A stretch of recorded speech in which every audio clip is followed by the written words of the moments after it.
Well, because we're getting overwhelming support from women voters. Why do you think that is, President? Well, I think it's because two reasons. One, all that I've done from violence against women and my activities relating to access for women opportunities to Donald Trump. Mr.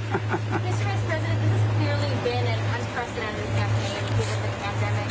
Just looking back, the reflection moment, are there any lessons learned, any regrets, anything you would have done? No, there's not. I mean, as you guys know, have had to cover me for a long time. I haven't changed what I've been saying since the day I announced. And the day I announced, everybody thought that I was way off pace. And by the way, I don't mean that as I'm not being critical of anybody else. I'm just saying that I believe very, very strongly, and I really mean it, that we have to restore decency and honor in our system, or it's going to fall apart. Secondly, I believe extremely strongly, and I know you've all watched it from the very beginning, that we have to rebuild the middle class. We have to give ordinary people a fighting chance. They can do anything when you give them a chance. And thirdly, we have to unite the country. Well, all three of those things were viewed as either too much of a reach or not a reach enough. And I haven't changed my view. And so, you know, this is, for example, I didn't realize this was here. The Reverend Herring, who was one of the 5 major leaders in the black community when I got started in Wilmington, back when I was a kid, when I started off as a lifeguard. My good luck charm is I always go back to where I started. Every election I go by. So we're going to go back by Price's Run swimming pool. And it was, you know, the leadership in the community from here, from Riverside all the way up to Price's Run on the east side was overwhelmingly African American, but it all was in the black church. The black church was the heart and soul of the entire movement for people here. And so it's, and when I started off as a kid getting involved, I had a job at a nice country club kind of pool as a lifeguard. I wanted to work on the east side because I knew I played ball with a lot of great black athletes, but I knew, you know, I didn't know them. I mean, we knew each other. We were friends, but I didn't know them, and it was a great education. It was like the Green Mile, you know, you see the movie? Well, it's like that. You know, you begin to, when you realize that the people I've known for a long time that, you know, they lived in the middle of a city and a county that was white, and they didn't know anybody. I mean, they knew, but they didn't know anybody. And it was a real education for me. I'm not being melodramatic. I mean, it really was. And I think I've told a couple of you, the guys who, and there were men, there were all the lifeguards at that time, the guys who got the jobs were usually the relatively well-known athletes who they hired. And, you know, there were people, the 13 lifeguards I worked with, all of them became really successful in their lives. And, but it was interesting that we'd sit and talk, and they'd ask me questions that stunned me. They would ask, like, I think I've told you before, you know, Jamie asked me, do you have a jerry can, meaning a 5-gallon can for gasoline? I said, no, what do you need a jerry can for? I'm going to go see my grandmother. I said, what's she needed for her? Oil burn or something? He said, no, she lives in North Carolina. I can't stop at any gas stations. We can't stop. Got to have my, I mean, things like that were sort of eye-opening for me. Do you think things are better now or worse? Well, I think they're better now. I know they're better now. And you see things happening here that are changing the way in which people interact.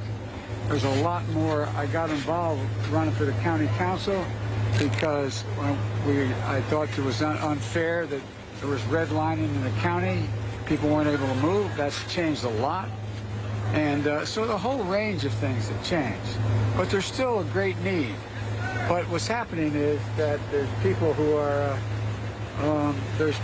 are in a position that they're getting engaged now.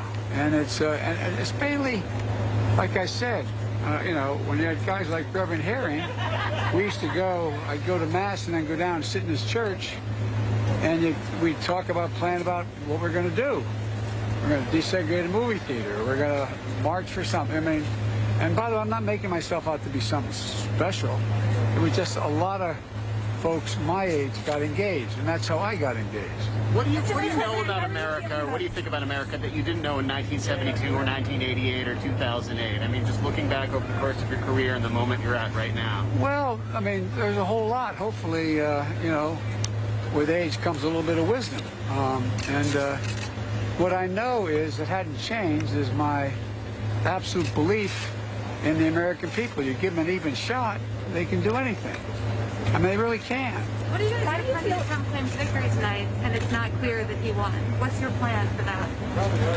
Via tweet or otherwise? Because we know, based on our reporting at Axios, that that's what he plans to do. Well, look, like I said, you heard me use the line today several times.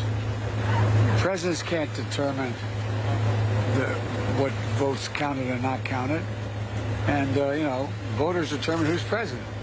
This isn't going to, no matter what he does, no matter what he says, the votes are going to be Do you counted. feel a responsibility to respond, though, or say something? No, I don't. I mean, look, it depends on what he says and how he says it. But, you know, I don't feel a responsibility to respond. And by the way, as you've seen some of the articles written, I mean, this talk about there being disruptions and things like that, I mean, he's embarrassing Republicans. Republicans are walking away from him. I mean,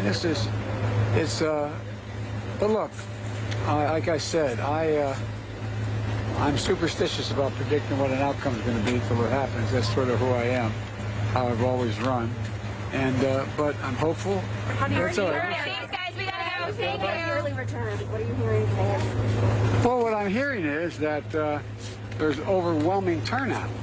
And overwhelming turnout, particularly of young people, of women, and there's an overwhelming turnout among African Americans, for example, in Georgia and Florida, over the age of 65. So, I mean, the things that are happening bode well for the base that has been supporting it. But we'll see.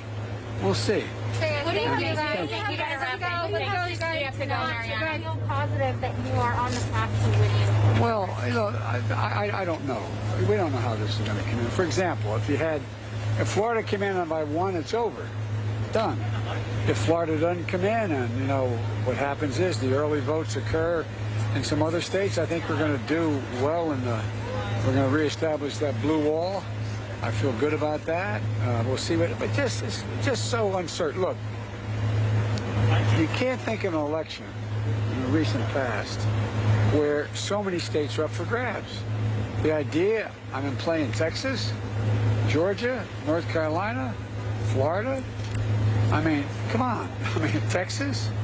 I don't. Does Ohio still win, given the tradition of presidential nominees going on to win the presidency because of their win in Ohio? Well, but, you know, there's also been other traditions. They haven't been able to win unless they won Pennsylvania. There's all kinds of traditions. The only thing you know is traditions are made to be broken. There's just so much in play right now, and there's such overwhelming vote out there. We'll see. And if there's something to talk about tonight, I'll talk about it. If not, I'll wait till the votes are counted the next day. Great. Okay? Thank you, guys. Thank you. Thank you so much. Vice President, sir.